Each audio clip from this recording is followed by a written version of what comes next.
Okay, so let's build your pre-approval letter templates so that you can automate the process of allowing your clients to get those letters and your realtors to issue letters in real time as they shop. The way you're going to do this is in your settings. Now there's two places to go to settings. Actually, it's one place, but it looks a little bit different depending on how things are organized. It always is in the gear icon, but sometimes this menu is closed. Click settings. I'm going to build the template for my company. So if you're a corporate manager, you run a branch, you own a company, set up the template as a company. If you're trying to adjust yours on a loan officer level, click loan officer. You can also do this loan by loan. So if you need to add some language in a particular loan, you can do that easily from the loan itself. But in this case, I'm going to add the letter here. I'm going to click pre-approval letters.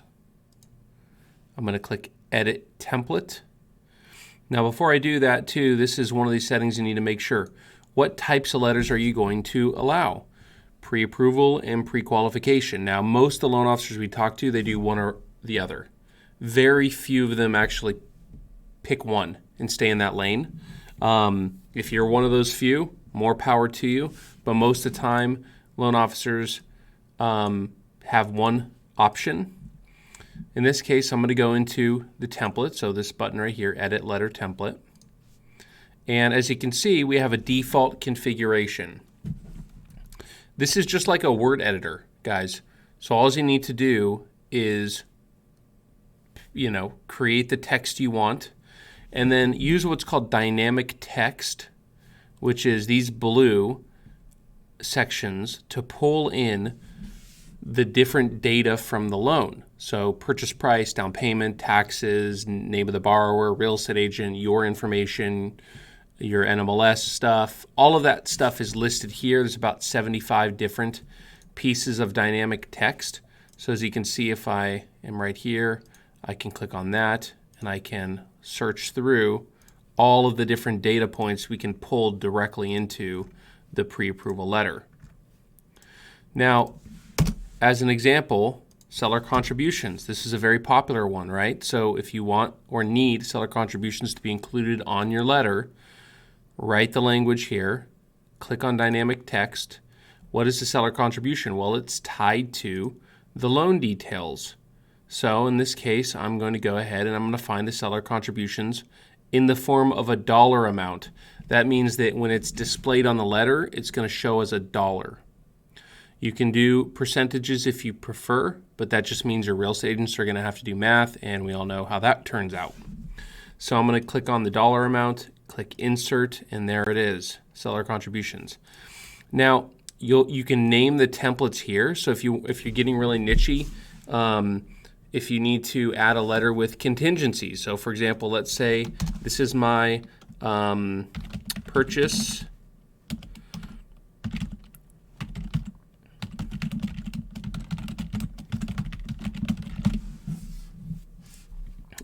is contingent on the sale of the current home.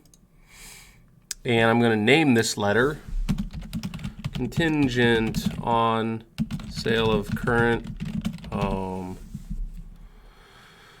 And it's my pre-approval letter. It's what assigns this. Is this going to be issued when it's a pre-approval letter or a pre-qualification letter?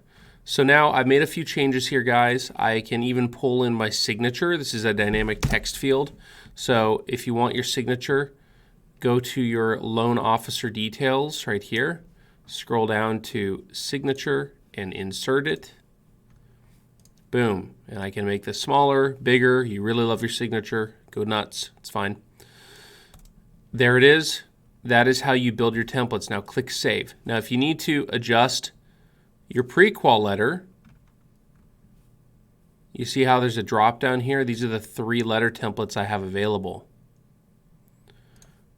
I have 2 pre-quals and 2 pre-approval, or 1 pre-approval. Okay. Now let's go to a loan. So here's a loan. And inside this loan, if I want to assign a particular letter type, pre-approval versus pre-qualification, the way you do that over here is in the approval type section. See the drop down? Or if you have multiple types of pre-approval letters and you need to assign a specific one, for example, contingent or not contingent, you do that in the programs area over here once in the loan. This is where I can essentially assign, see this is the program that's available. You can also see the little calculator there shows that this is available. And here's the letter template that's being used, pre-approval letter. Okay, now if I change this to pre-qual and I go back to my programs, you'll see the template is now one of the two pre-qual options that I have available, and I'll have to select which one. This is also why naming it a particular way is really important, because you want to make sure you can identify what the letter actually is. Now on a loan level, if I need to add something really niche for this customer, the way you're going to do that is you're going to click on View Loan Settings. And the menu is the same here, guys. So you can see on the left-hand side, I've got this menu. Here's my letter template. I can click Edit, and a same interface will show up, and I can adjust the letter for this loan. So I hope that helps you guys understand how to build your letter templates and how to control the settings once you're in a loan, or even to dynamically adjust a letter on a loan-by-loan basis. Now, if you'd like to skip all of this, and you need our help, email a copy of your pre-approval or pre-qual letter to letters@preapprovemeapp.com, and we can build it for you. Okay, we don't charge for that. It's a one-time thing we'll do for you as a part of your setup. Just send it over to us and let us handle it. We'll send you a version for approval, make adjustments, and you're off to the races. Take care, guys.